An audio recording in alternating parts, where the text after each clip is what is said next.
e que o Espírito Santo possa mover entre nós. Amém?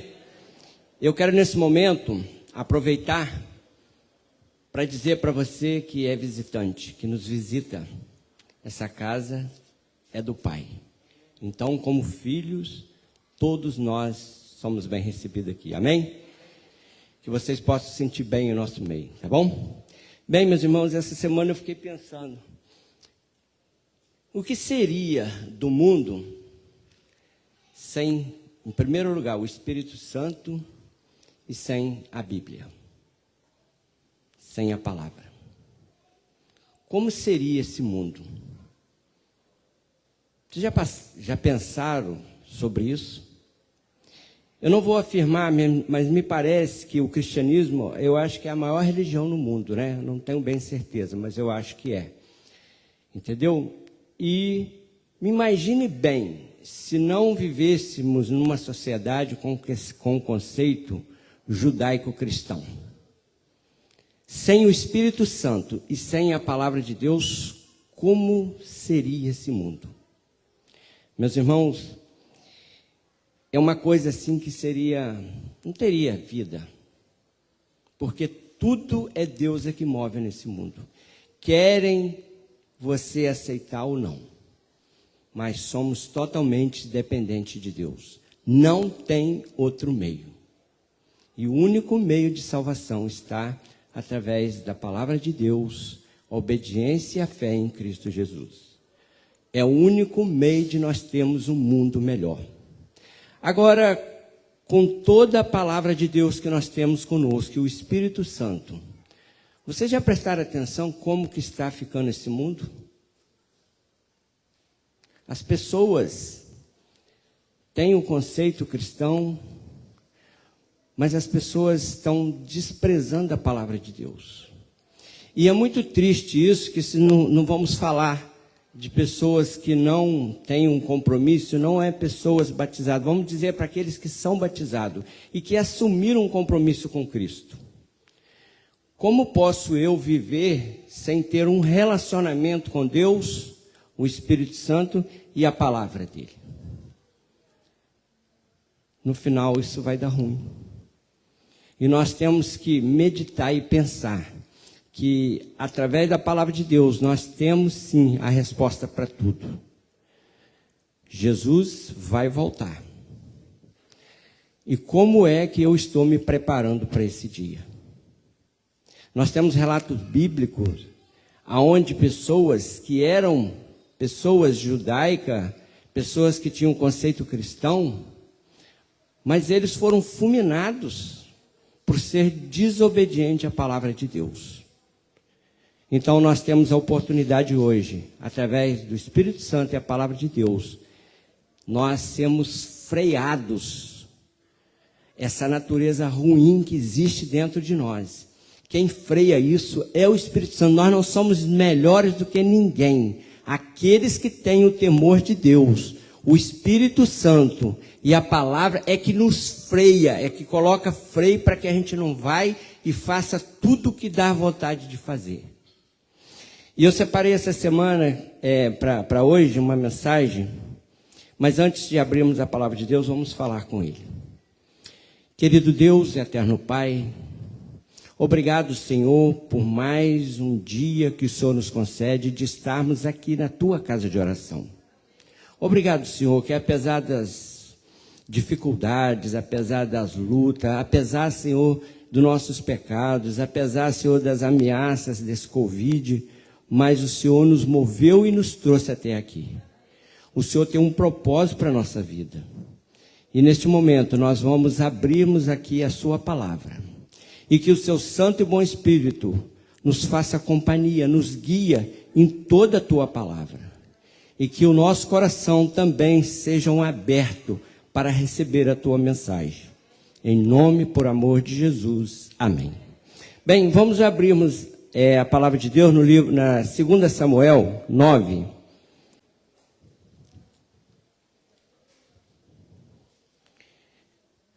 Bem, na minha tradução diz assim: disse Davi, resta ainda porventura alguém da casa de Saul, para que use eu de bondade para com ele, por amor de Jonatas? Repetindo, disse Davi: resta ainda porventura alguém da casa de Saul, para que use eu de bondade para com ele, por amor de Jonatas? Bem, para a gente conseguir extrair algo positivo aqui, para uma lição para a nossa vida, nós precisamos entender o contexto em que foi escrito. Davi era o rei de Israel. Davi, aquele jovem que foi ungido, por Saul. E logo depois que Davi ele é ungido, o Espírito Santo repousa sobre Davi, e Davi agora passa a ser movido pelo Espírito Santo. E nós sabemos que Davi, ele foi um grande rei de Israel. Davi venceu todas as batalhas. Os inimigos de Davi, ele sabia que Davi, ele servia um Deus diferente daqueles deuses pagãos. Davi, ele, depois de vencer todas as batalhas, Davi estava em paz. O reino de Israel estava gozando de felicidade, de tranquilidade, porque todos aqueles reinos à volta tiveram a oportunidade de conhecer o Deus que Davi servia. Eu quero perguntar para mim e para você: será que eu, no meu convívio diário, seja onde quer que eu esteja, no trabalho, na faculdade, com os meus vizinhos, em qualquer lugar onde eu estiver, será que as pessoas têm a oportunidade de conhecer o Deus em que eu estou servindo? Porque Davi, ele era guiado pelo Espírito Santo, e todas as pessoas que conviviam com Davi, seja os servos deles, seja as pessoas que negociavam com ele, seja até mesmo os inimigos dele, conhecia através das atitudes e a obediência de Davi o Deus que ele servia. E Davi era um homem vitorioso. E agora, para a gente entender bem isso aqui, nós vemos que Davi desfrutava de bênçãos de Deus e de tranquilidade. E como o Espírito Santo trabalhava no ser de Davi, Davi, depois de todas as vitórias, ele começa a lembrar das coisas que ele tinha vivido. E Davi, ele sabia que toda aquela vitória vinha do Senhor. Então Davi, ele começa a lembrar. E Davi, então, lhe lembra de uma aliança que ele fez com quem? Com Jonatas. Vamos abrir agora em 1 Samuel 20, 14.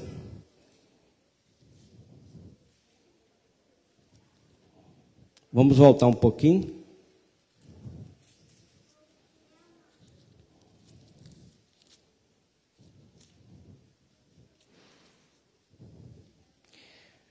Jonatas era muito amigo de Davi. Então Jonas, ele fala: se eu então ainda viver, porventura não usará para comigo da bondade do Senhor, para que não morra? Nem tampouco cortará jamais da minha casa a tua bondade, nem ainda quanto o Senhor desarraigar da terra dos inimigos de Davi. Bem, então, Jonatas, nós podemos ver aqui, é uma das maiores amizades de dois seres humanos, Jonatas e Davi. Eles tinham assim, uma amizade, assim, uma fidelidade muito grande para com o outro.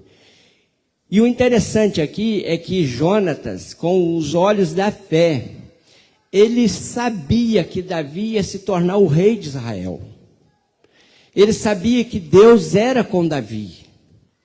E naquela ocasião, os reis, quando eles conquistavam, o que acontecia? Eles então matavam toda a descendência daquele rei que perdeu a guerra. Então Jonatas, ele sabia que Davi ia se tornar o rei de Israel. Então ele faz aqui um pedido a Davi: se eu então ainda viver, porventura não usarás para comigo da bondade do Senhor, para que não morra? Nem tampouco cortarás jamais da minha casa a tua bondade, nem ainda quando o Senhor desarraigar da terra todo o inimigo de Davi.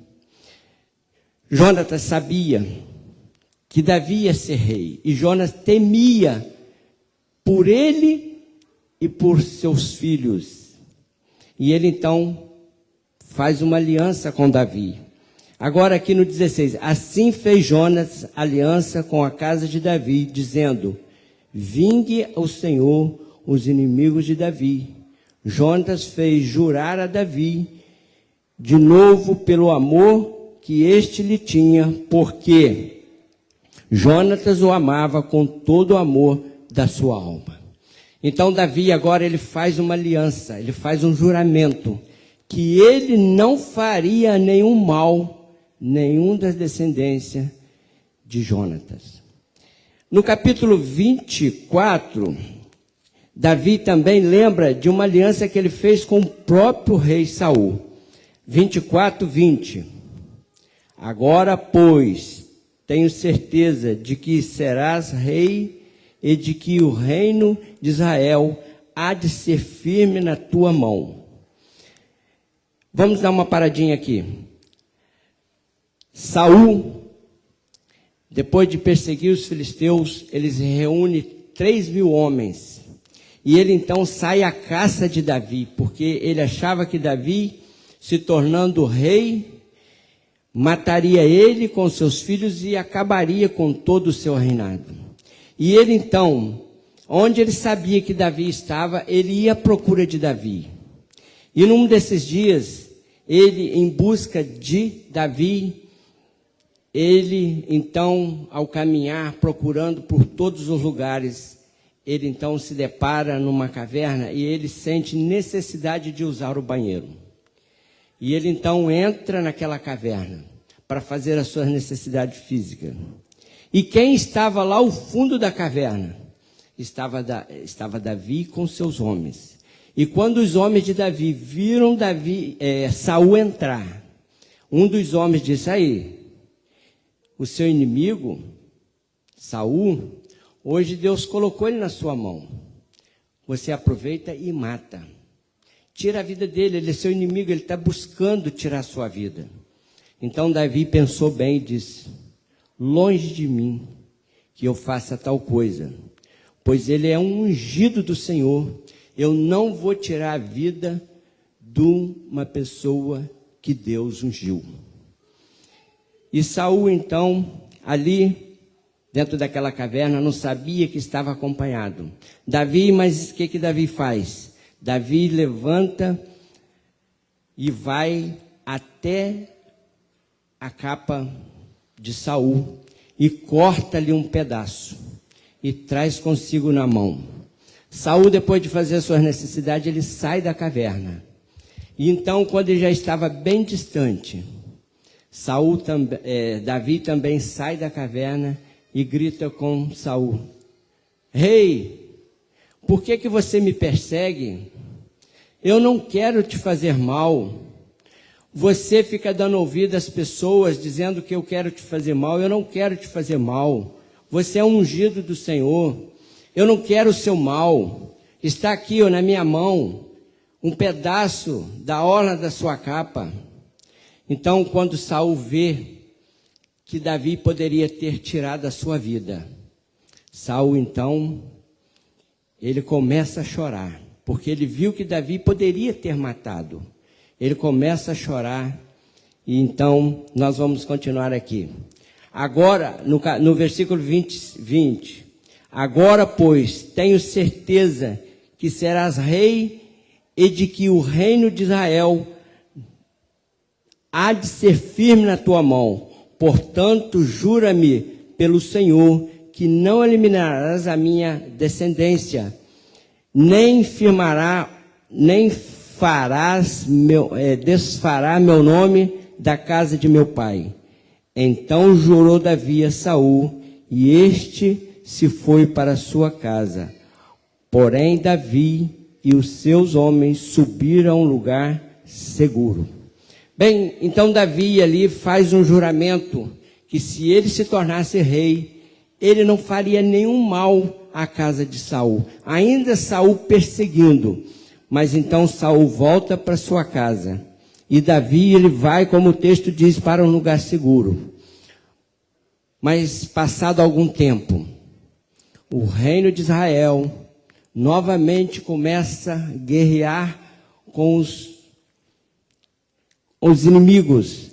E então, naquela batalha, Saul ia à frente do exército. Jonatas, também seu filho, todos os filhos de Saul naquela batalha.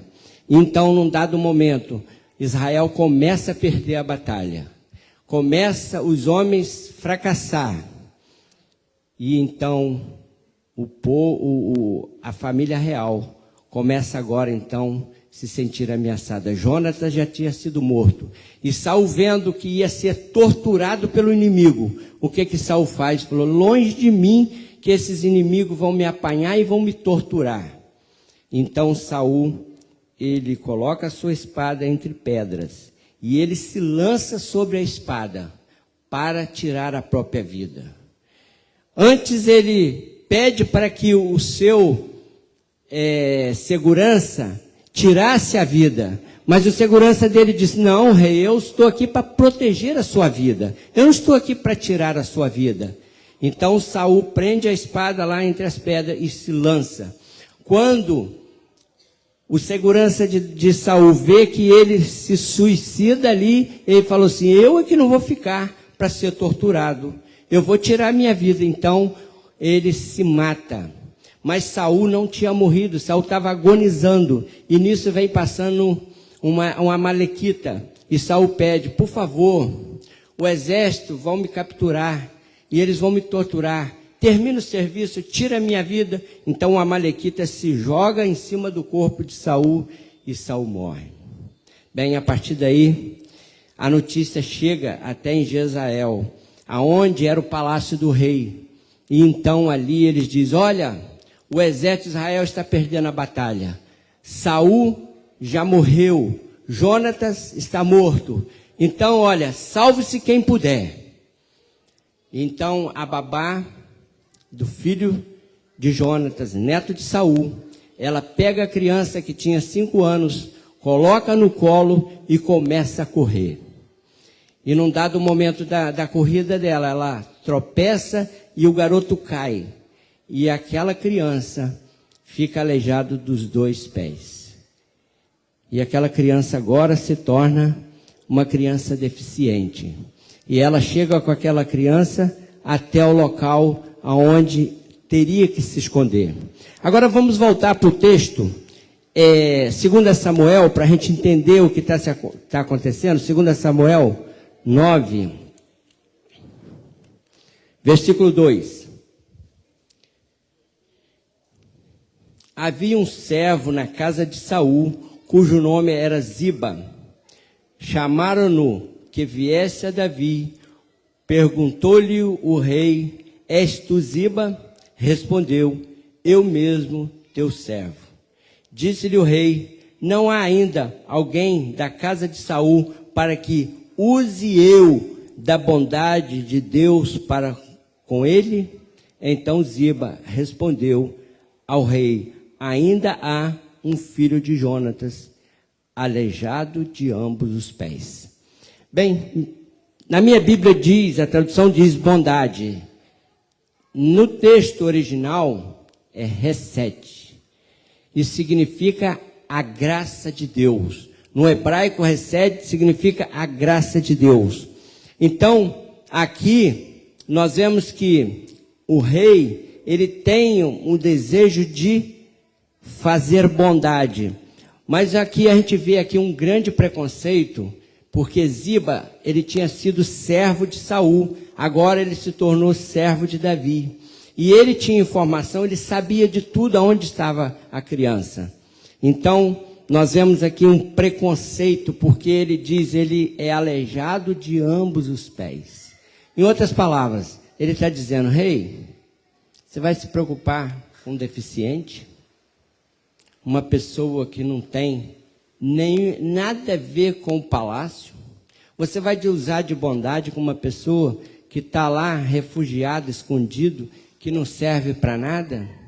Mas o rei não olhou para o preconceito dele. Aqui no versículo 4, e onde está? Perguntou-lhe o rei. Ziba lhe respondeu, está na casa de Maqui, filho de Amiel, em Lo-debar.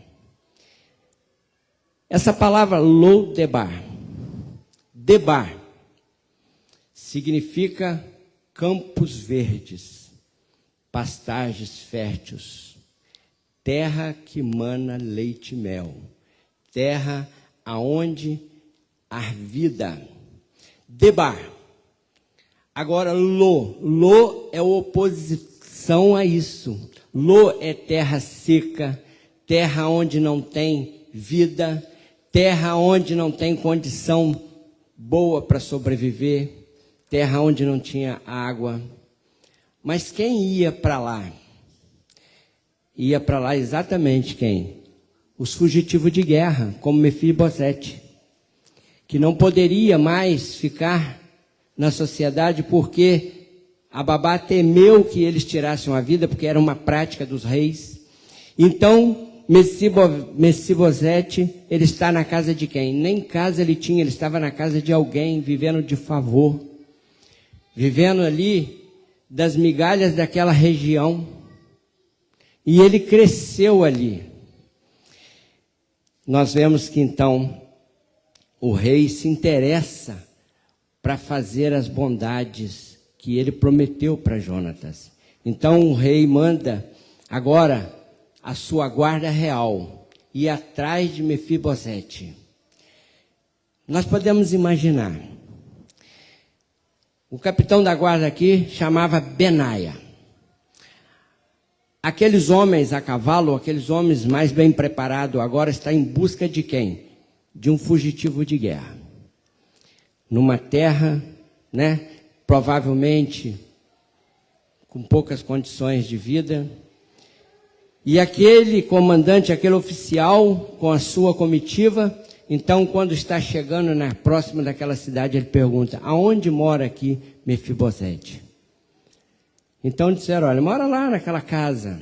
E quando a guarda aproxima-se, alguém grita, Mefibosete, a guarda real está chegando. Você, provavelmente é com você. Você é neto de Saul. Então Mefibosete se aproxima, então Benaia chega e pergunta, quem é neto do rei? Quem é Mefibosete? Então ele humildemente diz, sou eu, teu servo. Com certeza Mefibosete, o que ele esperava naquele momento? Que o oficial tirasse da sua espada e lhe cortasse a cabeça. Mas o oficial diz para ele, Mefibosete, você vai conosco, porque o rei quer te ver. Você hoje vai estar com o rei. Meus irmãos, na mente daquele rapaz, provavelmente deve ter pensado bem, se ele não me matou, e o rei quer que eu vá até o palácio, é porque o rei quer ele mesmo, com as mãos dele, tirar a minha vida. E imaginamos que então, a partir dali, colocaram ele numa cavalgadura e caminharam até o palácio. E quando chegou na sala de audiência, então entra os guardas com Mefibosete, e lá no trono está o rei. Mefibosete deve ter pensado 1000 coisas. Mas quando aproxima Davi, então pergunta, é você, Mefibosete? E ele diz, sim, sou eu, o teu servo. Bem, Mefibosete naquele momento deve ter pensado, agora sim.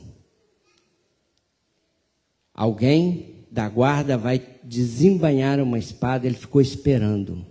E vão cortar a minha cabeça.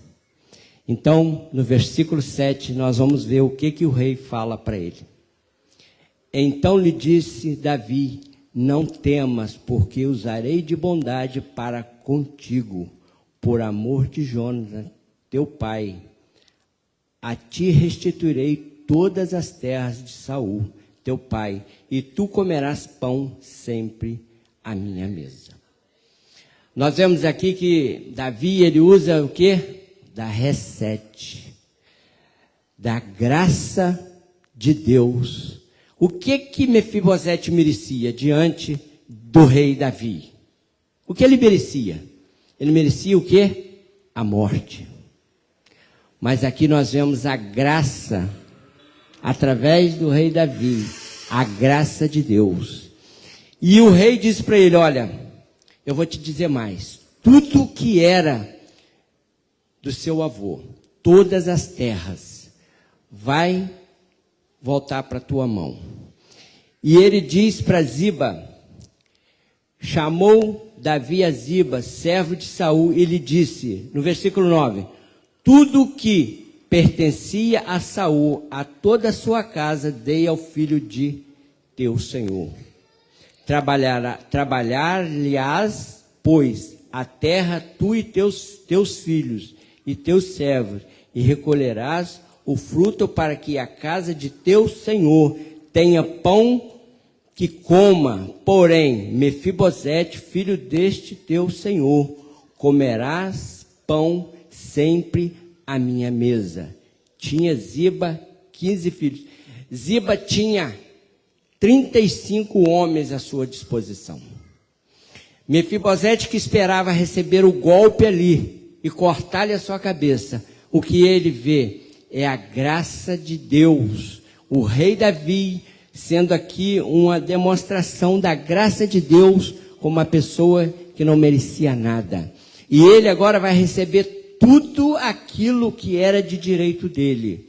E ele teria Ziba com 35 homens trabalhando as terras que era do seu avô. Mas o pão ele comeria todos os dias na mesa do rei. Que maravilha! Agora nós podemos pensar assim. Imagine bem um palácio luxuoso, né? Aqueles homens servindo a Mefibosete. E então, quando chegava a hora do almoço, na hora do jantar, nós vamos imaginar aquela mesa grande, porque Davi tinha 17 filhos. E Davi tinha 37 homens valentes. Eram esses que sentavam à mesa com o rei. Então, quando a mesa era posta, o primeiro filho chegava, vindo, né, dos negócios do pai, do escritório, do gerente. E ele era quem? Salomão. O homem mais sábio que houve na época e até o final desse mundo. Não houve, até agora, homem mais sábio do que Salomão. E Salomão, então, tomava ali o primeiro lugar. Depois vinha quem? O segundo filho de Davi, o Miss Brasil, Absalão. A Bíblia diz que não houve homem mais bonito da planta dos pés até a cabeça. Homem tão bonito como Absalão. Tomava o seu lugar na mesa. Depois entrava os 37 homens valentes para ocupar a mesa do rei. Uma vez, o exército de Davi saiu para a batalha. E lá o exército de Davi começou a ficar desbaratinado. E então, ficou um soldado sozinho. Quando ele se olhou, ele estava só. E ele então pensou. Ele pegou a sua espada e falou assim: por amor a Deus e por fidelidade a Davi, eu vou lutar. E esse soldado sozinho, naquela guerra, ele venceu 800 homens. Amém? Quando chegou o final do dia, no pôr do sol, que a guerra tinha que parar, a espada não soltava da sua mão. Entrou na carne. Esse era um dos homens que ocupava a mesa. E Davi tinha muitos valentes. 3 deles um dia, Davi estava conversando com eles, e Davi lembrou das águas de Belém. E falou assim: gente, eu estou com uma sede, eu estou com uma vontade de beber daquele poço, lá de Belém. A água de lá é diferente. Ela tem um pH melhor. Eu estou com sede, vontade de beber daquela água.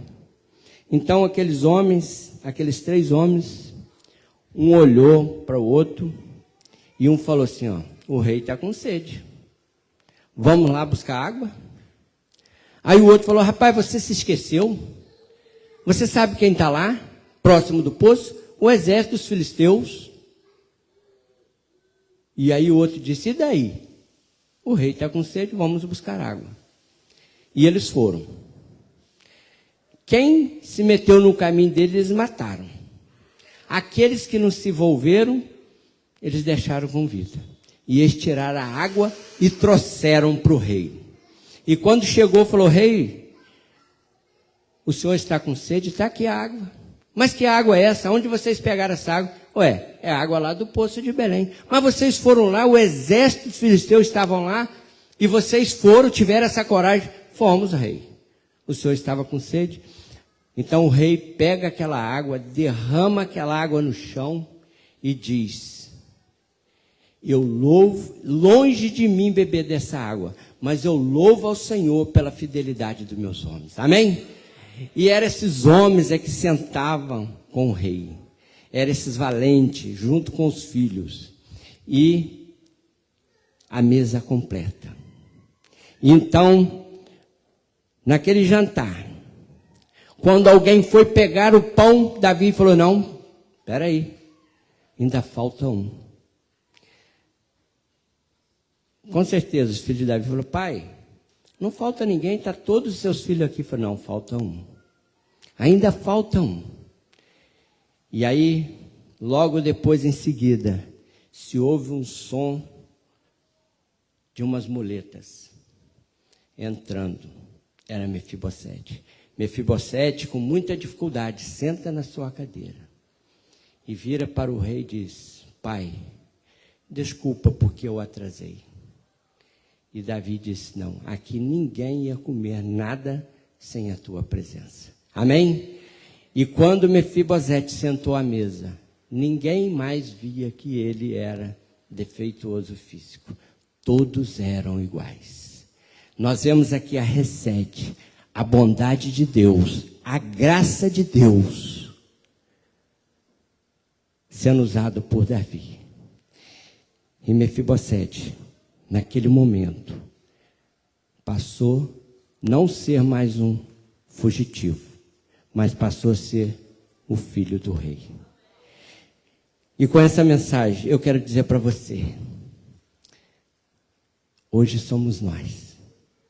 Jesus já fez tudo por nós.